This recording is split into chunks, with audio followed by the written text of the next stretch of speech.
Grant Frost, the current work president. Glad to welcome you here to a cool event with Jeff. So a couple of announcements. There'll be a couple surveys coming up, the usual country club survey on the last Friday of the month. And then we'll be doing our sharp-tailed grouse Beck tour on the 26th. That'll be early, so get up. It's not like the last one where we went in the evening. And we had to reschedule Chris Matson's talk from February to May, so that's where we're going to have that in May. Real special event. If you had the chance to go to the banquet, he'll be redoing that talk for us, and that was a great talk. Let's see. So next month, we're doing the usual Cheyenne Big Day on the 17th, but I'm trying to get together a kind of a big day up in Goshen and Platte County the weekend before. So I'll have more details out about that. I know there's new birds because it's the migration. Anybody see something cool or? Yeah, Chuck. I was out at Lions Park today, and there were 3 black-crowned night herons up in the spruces. Well, look for them as usual. Yeah. They were a little smaller than usual because they were all sleeping. I think they just flew in. Yeah, I just saw my first yellow-rumped warbler for the season, so they're starting to show up, and they'll just keep getting better for the next month or so. Anything else? Okay. So I'd like to introduce our speaker. Jeff Beck is a professor at UW at what do you call it? It's the Department of Ecosystem Science and Management. Okay, there we go. I don't get those recalls. It's actually a kind of a cool thing that I've known Jeff since we were back in college. We both went to BYU together, and then you went on to the University of Idaho for your PhD. You studied both big game, ungulates, and also he's kind of specialized, at least in the last decade or so, on sage grouse. How many different studies did you do on that? I don't know. I think in our lab group we probably published 75, 80 papers on sage-grouse or sagebrush or something. Sagebrush, that's been the real focus of our lab for sure for quite a while. Actually, a couple decades. Yeah, been working on that. Yeah. He really was interested in sage-grouse, and then he was at UW when sage-grouse became a really important topic, especially with the Game and Fish Department, because people were trying to get it listed as an endangered or threatened species. So that's why he did so many studies on sage-grouse, and this is an interesting kind of a side topic on that with the effects of free-ranging horses. So welcome, Jeff, back. Thank you. Thank you very much. It's great to be here today. I just wanted to mention that we have a Laramie Audubon Society. Are they chapters or sections? So I've spoken with them a couple times too. Most recently about Lex, about sage-grouse Lex and Lex counts, because they went out and saw the Lex that they go to every year this last Saturday, and it's a great group. I enjoyed interacting with them. So I'm happy to be here today. There's a big list of co-authors on this presentation today. These are all individuals that supported the work I'll be talking about. Some of them are former graduate students, some are colleagues I worked with at university or still do, or from other institutions like the U.S. Geological Center, U.S. Geological Service. And I just wanted to comment on all their support and help as I start off here. So this photo right here is from the Adobe Town herd management area in south central Wyoming. We're going to be talking about herd management areas. I'm going to be giving you a few different terms that then will become acronyms, hopefully, so I don't have to say the same words many, many times. I can use acronyms. But the topic I'll talk about, as Grant pointed out, is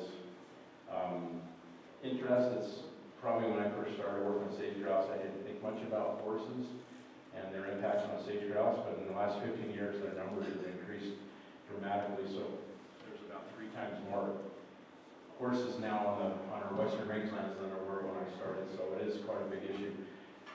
What I'll do here, I'm going to talk first about horses, then I'm going to talk about sage grouse, and I'm going to talk about the connection, kind of the impacts that may or may not be there, and then I'm going to explain the research that has been done, and then I'm going to go into our results, which are specifically about vital rates. And maybe before I dive into this, can someone tell me what a vital rate is? Maybe a term that some of the audience are very well familiar with, but others really have never heard of that before. So if you think about a population, what makes a population function? We have rates in different segments of the population. For instance, nesting survival or nest success is one of those vital rates. Another one would be the overwinter survival of juvenile birds. So they're vital because that's what the pulse of the population is all based on, their growth, and the functioning and persistence of the population are all depending on these vital rates. So I'll be talking about, like I said, multiple vital rates, so I'll get into that in a moment. First, talk about horses a little bit. So what I've got here is a map, and I guess I don't have a pointer, but I have one of these. I can walk over here, and you can see the blue polygons on this map. Those are all herd management areas managed by the Bureau of Land Management. There's 177 herd management areas, and they encompass an area of about 31.6 million acres across 10 western states. So these provide habitat for either horses or burros, in some cases both species. In Wyoming, we only have horses, we don't have any burros. And then there's some red areas. These are U.S. Forest Service wild horse and burro territories. There's 53 of those, and currently 34 of those do provide habitat for wild horses and burros. In some cases, BLM and Forest Service work together to manage horses on combined landscapes. For instance, there's only one HMA in Montana, that's a Pryor Mountain herd, and that's one of those that's combined with BLM and Forest Service. So that's the landscape. Forest Service has, I forgot to say, about 2.5 million acres that they manage for horses. BLM 31.6 million, and you can see the landscape is really broad. Going to our state, most of the horses are in south central Wyoming. There's some in the Bighorn Basin, and we have 16 herd management areas in the state of Wyoming. So there was a U.S. Congressional Act passed in 1971. That's the Wild Free Roaming Horses and Burros Act. That act provided the authority to manage horses to the Bureau of Land Management and the Forest Service. And it also set aside some really interesting parameters for horse management. It identified horses as part of a thriving, actually they call them an icon of the West, and representing kind of the pioneer spirit of the West. They're really emblematic, right? You know, you see horses in commercials or on TV, or if you're out in, like, let's say you're by Green River, you take that loop road to look at wild horses, and then there's one standing on view. They're beautiful, beautiful animals with their manes waving in the wind, no doubt about it. Well, to manage these horses, the point I'm getting at, the BLM was charged with establishing appropriate management levels. The acronym for that is AML, appropriate management level. And the AML, there's a national AML, it's 26,785 horses and burros combined. So that was established right after the act was passed in 1971. And each one of these HMAs has its own appropriate management level. And the management level has a low value and then a high value. The high value is also the maximum AML. And that's the statistic that I'll be using today and talking about, is that maximum AML level. And typically when horses reach the maximum, then that's when BLM is establishing a gather to remove X number of horses from the range, which are then either adopted or put in long-term holding, either they're fed on a private ranch or fed hay in a facility. So those numbers are important, and it only takes the horse population about 4 years to double. A lot of folks may not realize that. They only have one foal per year, that's all they do, but you know, their gestation period is about 11 months. It takes a while. but the populations, because they don't have, most places don't have natural predators to grow. They grow quite quickly. Before you know it, the population's doubled about every 4 years. So there's a whole another talk, right, about horse management, what the BLM does, the Forest Service does, various ways they have to control population growth, to manage the horses. But I just wanted you to be aware of where they occur, and then this idea about an appropriate management level. The appropriate management level is really a balance though between the resources. You kind of look at this scale here, and I've got two things that horses need. They need forage and they need water, all equids.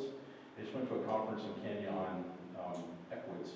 So there's 7 species of wild equids, and then we have feral horses and burros, which occur in Australia, North America, South America, even in Russia.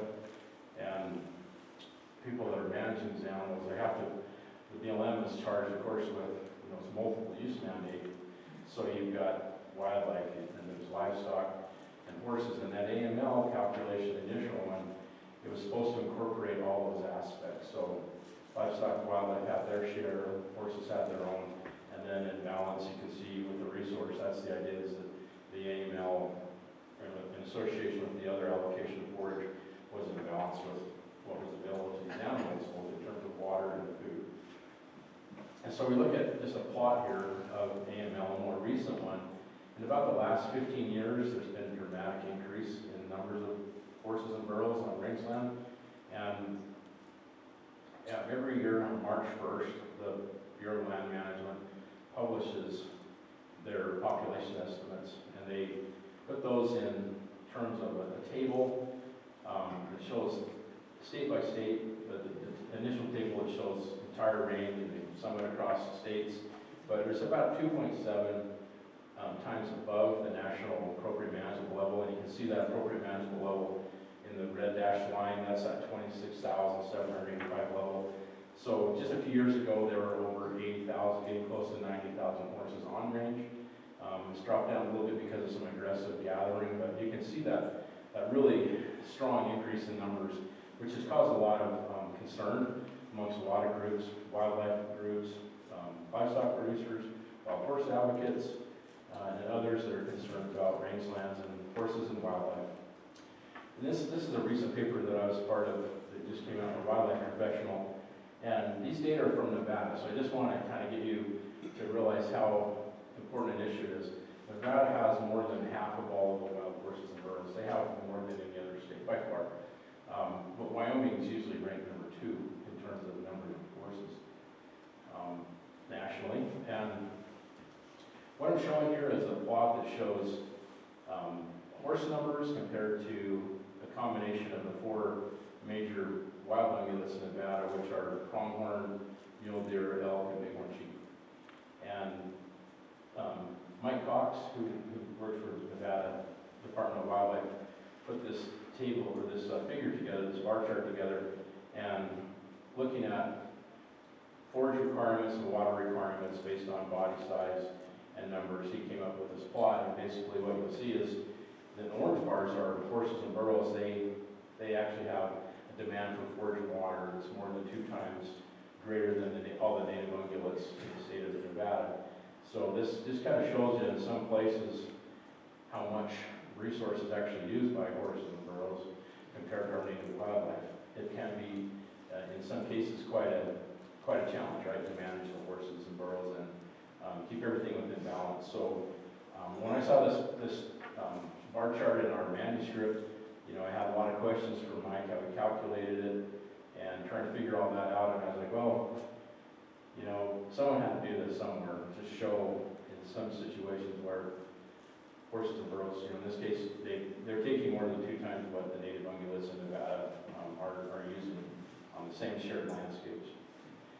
So it's a little bit about horses. Yeah, there's plenty more to say. I'm just imagining at the end there'll be quite a few questions about horses, and feel free to ask them. I've been working horses for that decade, and so I'm learning a lot of meetings. I'm part of a research group. Done a lot of collaborations, and I'm learning more about it. But I want to talk about sage grouse. So I know this is Audubon Society. Probably the thing that attracted you to the talk hopefully was sage grouse.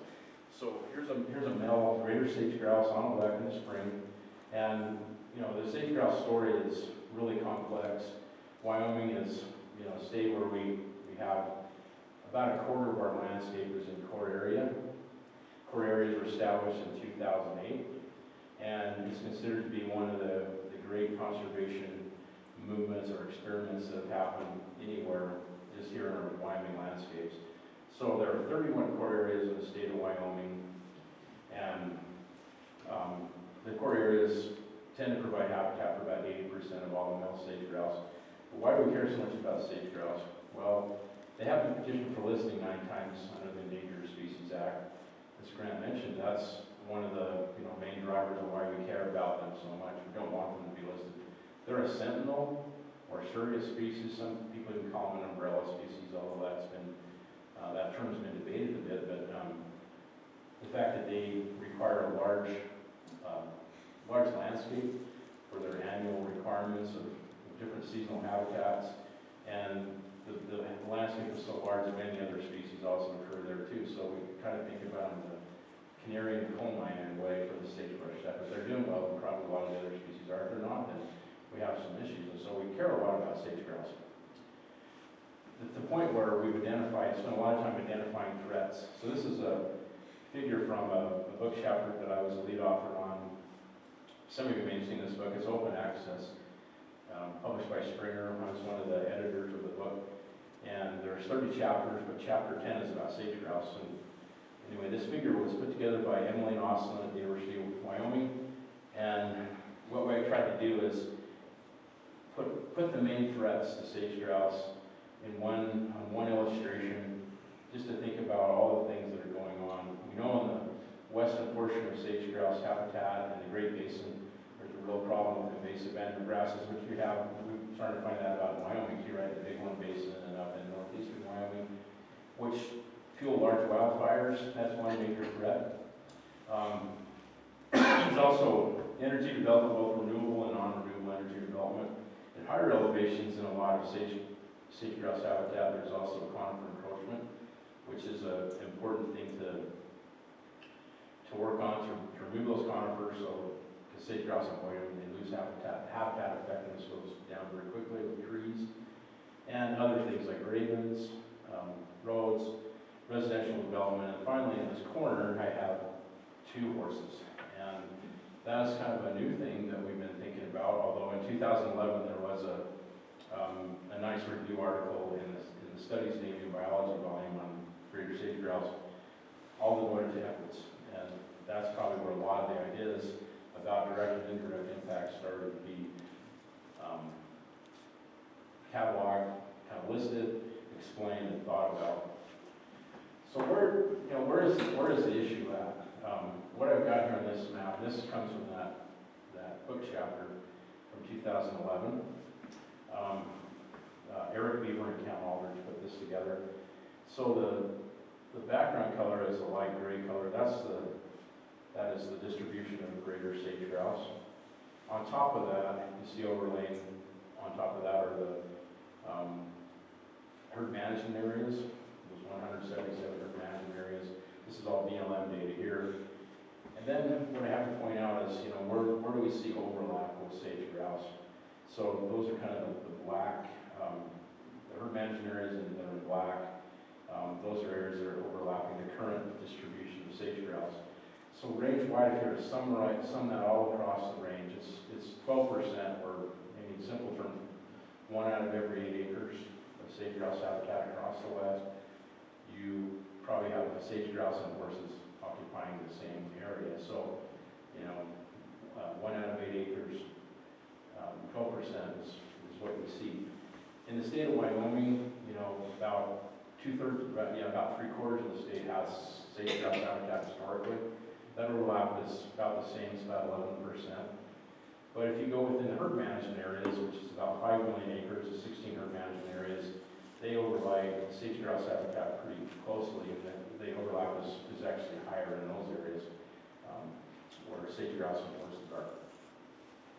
So what do horses do to habitat? This is where most of the early research has been focused on, is studies where they're using exposures or various rangeland monitoring methods to evaluate impacts on vegetation, soils, weeds also. So it's kind of just a real simple list I have there. They're known to decrease native grasses and shrub cover. They actually break apart sagebrush canopy, which sage grouse are always, they have to use that canopy. High numbers of horses break it up. They increase bare ground. The overall height of vegetation is reduced. There's an increase in unpalatable forts and invasive annual grasses. Some work was done down by Grand Junction, Colorado. That was one of their findings, an increase in invasive annual grasses and an increase in soil compaction. So there are quite a few effects, indirect effects on habitat. This is some work that we did in the Town area in the Red Desert. Jake was one of our PhD students, but he looked at a whole list of ecological characteristics that could influence sage grouse during different life stages, and he came up with two variables that were really significant. The first one is bare ground. So I hope you know what I mean by bare ground, but that's ground that's not vegetated, it doesn't have rocks on it, doesn't have litter on it, it's just bare soil, nothing on top of bare soil. So you can see this really strong linear increase as you have more on the x-axis, more horse fecal piles. So he was measuring, he was recording and counting how many fecal piles there were in transects, and at the same time recording percent bare ground. You can see this just really strong linear effect where the more fecal piles you have, the more bare ground you have. Not surprising, I own a horse, I have a little farm, and I remember when I have cows too, but when I first built my corral, there was vegetation, there's not anything left anymore. It just disappears with trampling and eating and rolling on and whatever. So I saw that effect.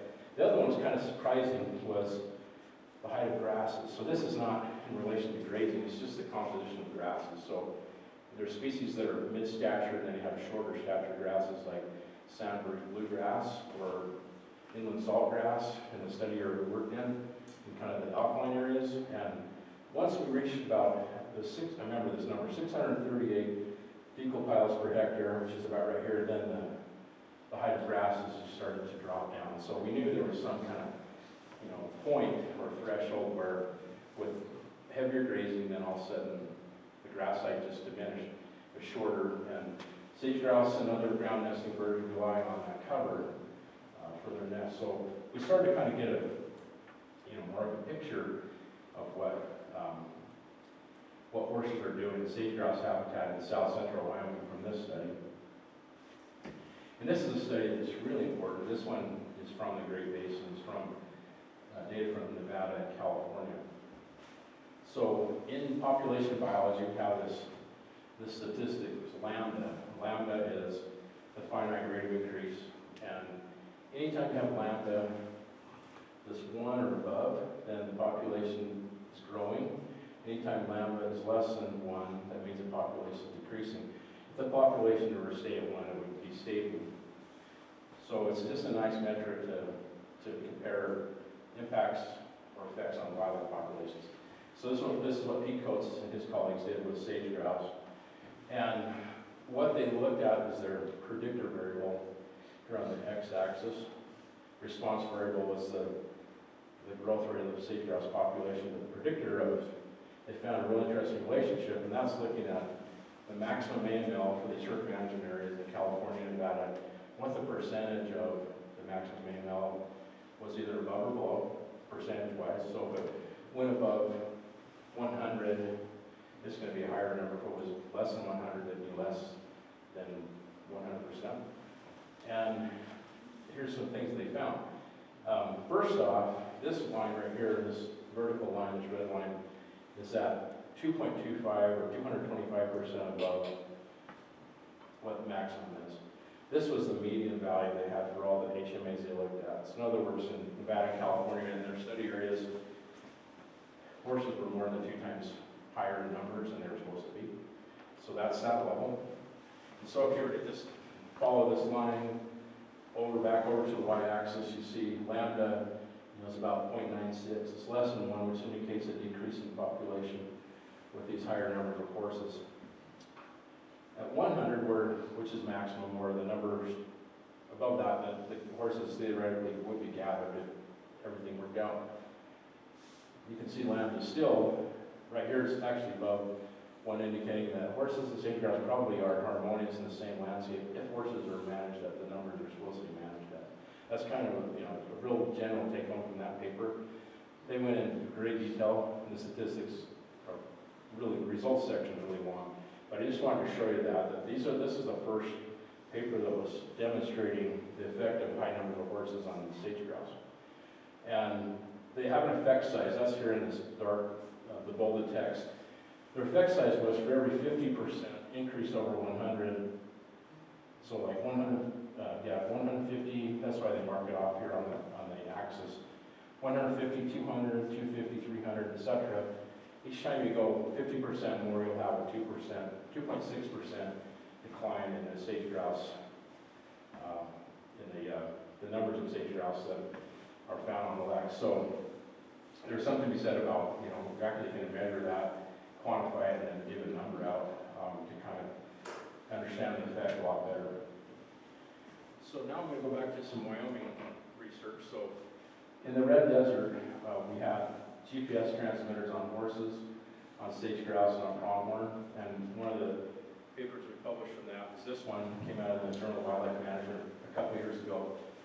And we looked at overlap, as far as seasonal overlap with these three species.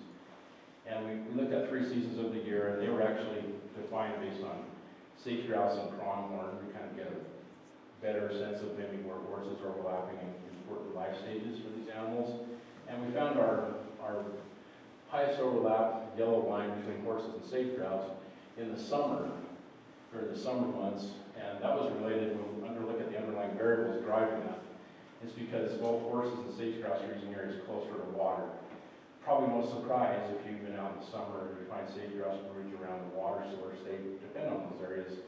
They need the forbs of insects, even water that is available to them there. And they spend a lot of time there. Well, so do horses.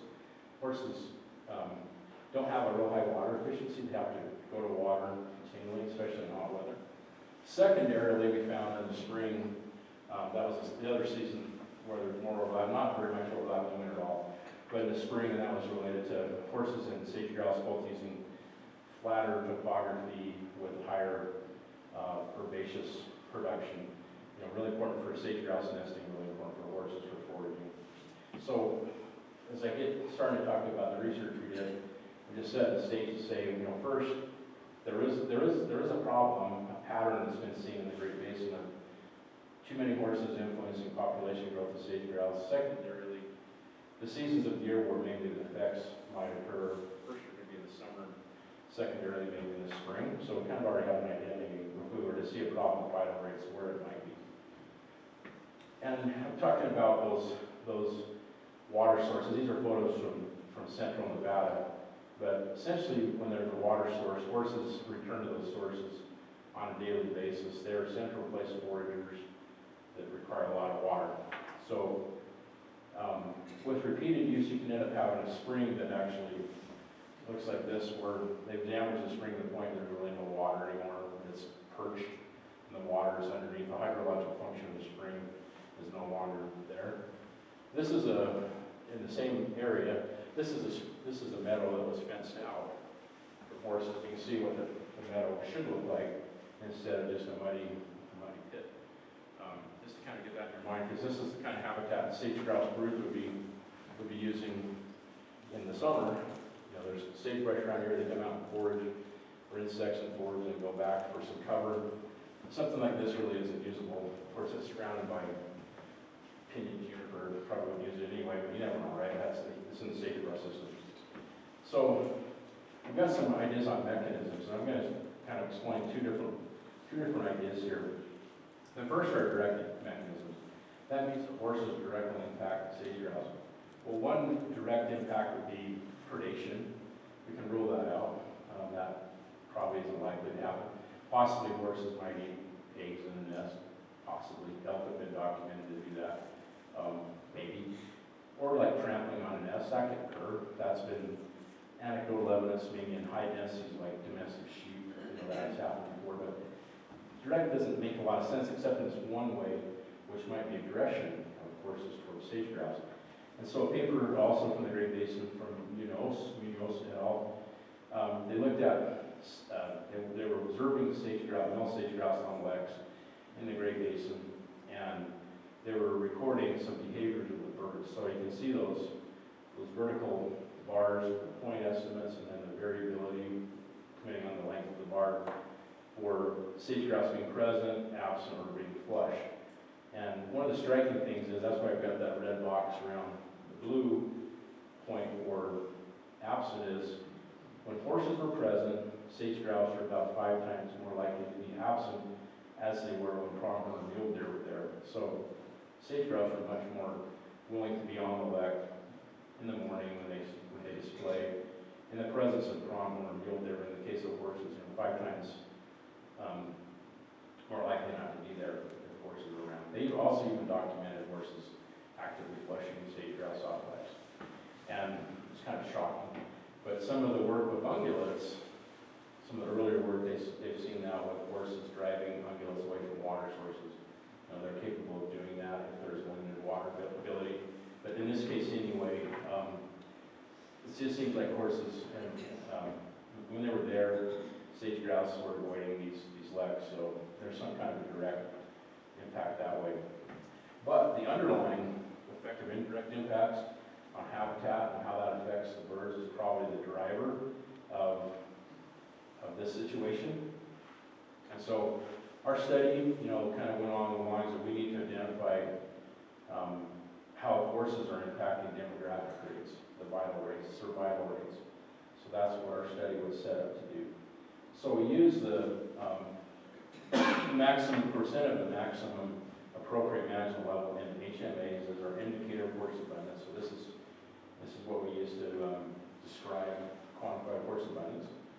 And then we use that to as a predictor of adult female survival during the spring and summer breeding season, nest survival.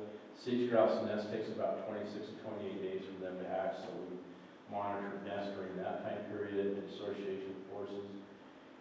We looked at broods too, so the first 3 weeks, sage grouse broods aren't able to move. They don't fly, the chicks don't fly yet, so we had early brood rearing when they were still close to the nest before they flew, and then weeks 4 and 5 post-hatch when they were flying. And then we also looked at overwinter juvenile survival. These birds the juveniles aren't studied as well as the earlier life stages, but if those birds survive, they're the ones that are recruited into the population in the spring, so they do have a real important role to play. So this is our study area in South Central Wyoming. Our study occurred across a 15-year window, 2008 to 2022. 9 of the 16 herd management areas in Wyoming were included in our study because we had data from those areas. What the black points you see on this map are nests.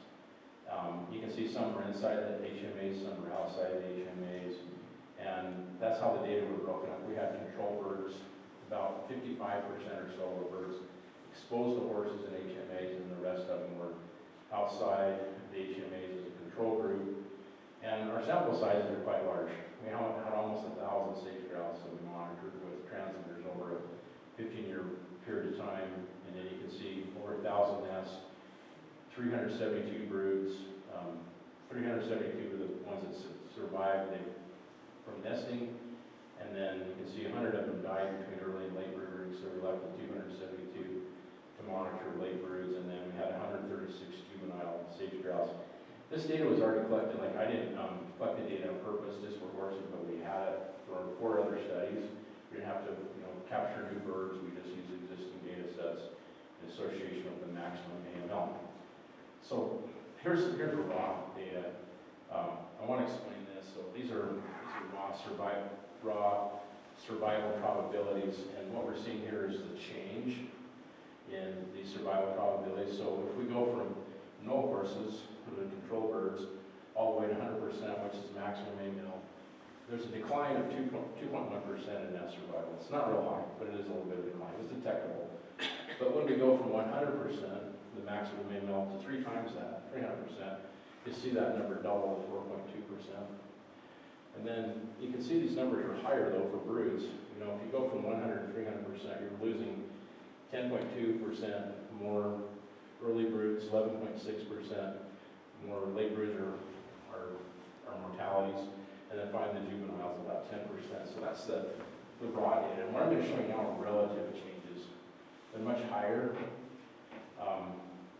but I want to point out these raw, the raw data. So what I'm going to do now is take you through 3 or 4 different plots, and I don't want to make this real complicated, but here's our response variable again, our predictor variable, response variable is right here. The predictor variable of percent of the maximum AML on the x-axis, and then here's my survival probability. So probability that goes from 0 and 1 like 100% survival, 0 being low survival. And you look at the black line up here, that's the average. And the gray intervals that are above and below that, that's a credible interval.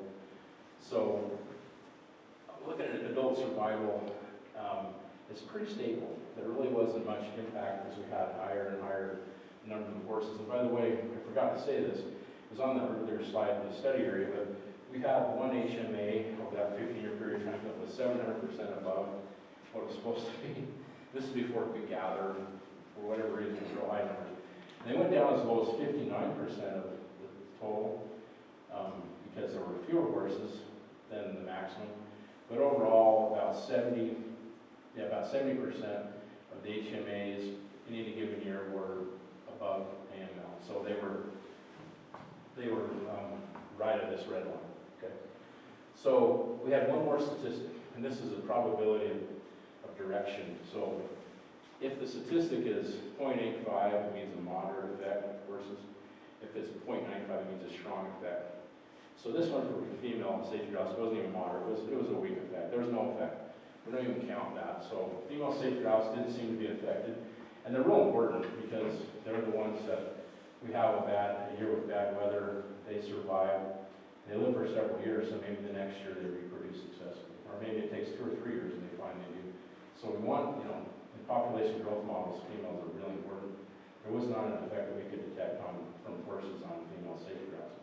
But the story changes now with nest survival. Notice that the probability of direction statistic is 0.97. That means a strong negative effect. So we have relative survival decreased by 8.1% as we move from the maximum AML to 3 times above that, where we have a better estimate. So that's a kind of shocking realization. And then we look at early brood and late brood rearing survival. They're somewhere between moderate to strong effects with those statistics. One's 0.93, the other one's 0.91.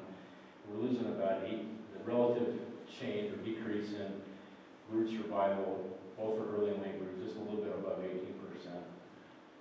And finally, juvenile survival also in that same neighborhood, and basically a strong effect on juvenile survival, a negative effect about 18% relative change.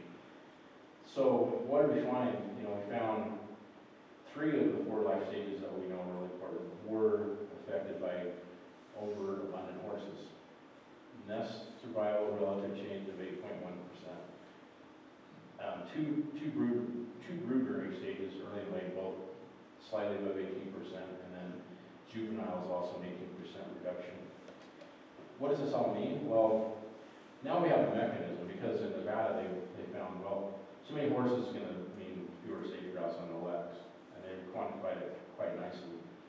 But we didn't know why, which life stage in the vital rate of the population, one of these vital rates, which one is not functioning really well. You go to the doctor, you've got blood pressure, you've got cholesterol levels, these are all vital rates for a person, right? We kind of dig down into the sage grouse population, and it's like, it's nesting, it's brood rearing, and it's juveniles that are having a harder time because of indirect effects of horses.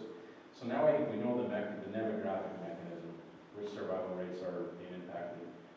Unfortunately, these are compounding negative effects because of the population. Each one of these life stages, you have so many chicks hatch, and then they become broods, and then so many of those are dying because there's horse effects. And then finally, the juveniles, so many of them are dying. And these are compounding. That's a problem. They can continue to compound across one life stage to the next. But what was interesting, and I feel bad about federal employees, they don't seem to get a lot of credit. They're really hardworking people that are extremely important in our society.